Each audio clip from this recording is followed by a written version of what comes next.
Hello friends.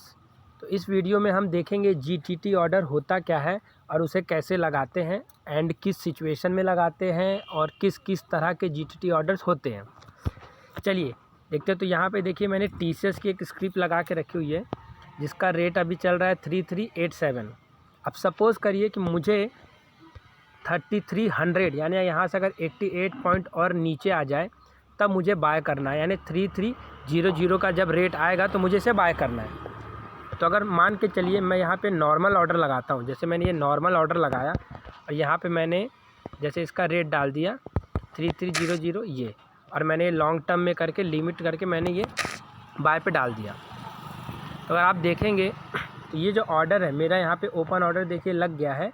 अब अगर आज टीसीएस का रेट 3300 आ जाता तो ये मेरा ऑर्डर एग्जीक्यूट हो जाएगा। लेकिन सपोज़ अगर इतना रेट नहीं आता है और टीसीएस इसी के आसपास क्लोज़ होता है, इसके ऊपर क्लोज़ होता है, तो ये ऑर्डर मेरा 3:30 बजे के आसपास कैंसिल हो जाएगा। फिर मुझे अगर मान के चलिए 3300 में बाय तो करना ही है, तो मुझे कल ये ऑर्डर फिर से मारना पड़ेगा। कल अगर नहीं आए तो परसों मुझे फिर से मारना पड़ेगा। तो यानी कि मुझे सेम यही ऑर्डर को रोज़ रोज़ मारना पड़ेगा। तो इसी के लिए जीरोधा में इन्होंने एक जीटीटी ऑर्डर इंट्रोड्यूस किया है। जीटीटी का फुल फॉर्म ही देखिए होता है good till trade. That mean जब तक ले वो ट्रेड नहीं हो जाएगा तब तक हमारा जीटीटी ऑर्डर लगा रहेगा, और उसकी जो वैलिडिटी उन्होंने दिया हुआ है 1 साल तक। यानी अगर मैंने जीटीटी में ये ऑर्डर को बाय पे लगाया होता और अगर आज रेट 3300 के नीचे नहीं आता तो ये मेरा ऑर्डर वैसा लगा रहता। फिर अगर कल परसों या 1 साल तक इस पीरियड में कभी भी 3300 पे अगर मेरा रेट आ जाता तो मेरा वो बाय हो जाता। तो इसीलिए हम जीटीटी का यूज़ करते हैं। तो चलिए हम जीटीटी ऑर्डर लगाते हैं, कैसे लगाना है। तो मैं टीसीएस में गया, यहाँ आप देखिए जीटीटी दिख रहा है, क्रिएट जीटीटी। तो मैंने क्रिएट जीटीटी पे क्लिक किया। अब देखिए यहाँ पर पहले दिखा है टाइप बाय और सेल। तो अभी हमें इस वीडियो में तो अभी हम बाय करने वाले हैं, और जो ट्रिगर टाइप है ना वो सिंगल है। ओसीओ क्या होता है ये हम आगे देखेंगे। तो हमने सिंगल डाल दिया और एक बाय डाल दिया। अब जो ट्रिगर प्राइस दिख रहा है ना, तो ट्रिगर प्राइस को हमने कर दिया 3300, और यहाँ पर हमने देखिए डाल दिया 3300। तो ये ट्रिगर प्राइस का मतलब ये है कि जब भी इस 3300 पे के आसपास में जब भी ट्रेड होगा तो ये हमारा जो ऑर्डर है नॉर्मल ऑर्डर लिस्ट में चला जाएगा, और नेक्स्ट 3300 का जो भी रेट मिलेगा तो वहाँ पे हमारा ये ऑर्डर एग्जीक्यूट हो जाएगा।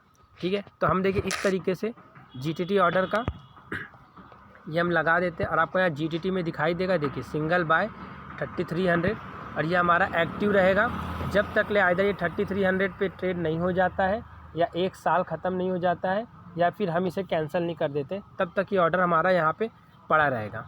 ठीक है, चलिए अब आप आगे आके इसमें सेल का भी देखते हैं, स्टॉप लॉस के साथ में भी देखते हैं। ठीक, अब देखिए जैसे मैंने यहाँ पे सेल पे लगाया और सेल पे मैंने ट्रिगर टाइप सिंगल कर दिया, तो सिंगल में सेम वही चीज़ें रहने वाली, इसमें कोई बदलाव नहीं आएगा। कि मान के चलिए मेरे पास कोई शेयर था और मैंने रेट डाला कि 3559, जब भी इसका रेट आ जाएगा तो ये ट्रिगर होके 3559 में सेल हो जाए। तो ये मेरा सिंगल ऑर्डर था सिंपल। इसको अगर मैं ऐसे मार दूंगा तो ये मेरा जीटीटी में देखिए चला जाएगा। ये 3559 पे मेरा ऑर्डर चला गया है। अब जब कभी भी टीसीएस का रेट 3559 आएगा तो मेरा एक शेयर सेल हो जाएगा। ठीक है, तो ये सिंपल सेल था और ये सिंपल बाय था। अब हम इसके साथ में आगे इसके और जो एडवांटेज है वो देख लेते हैं। तो हम क्रिएट जीटीटी में जाएंगे, और अब मान के चलिए हमारे पास ऑलरेडी कोई शेयर्स थे जो हमें अभी बेचना भी है और स्टॉप लॉस भी लगाना है। तो स्टॉप लॉस तो आपको पता होगा कि सपोज़ हमारे पास कोई शेयर है 100 रुपये में, और अगर वो नीचे जाता है कि 95 में मान के चले अगर आता है, तो मुझे वहाँ पे स्टॉप लॉस लगा के मुझे वहाँ से एग्जिट मारना है। तो मैं वहाँ पर स्टॉप लॉस भी यूज़ करूँगा,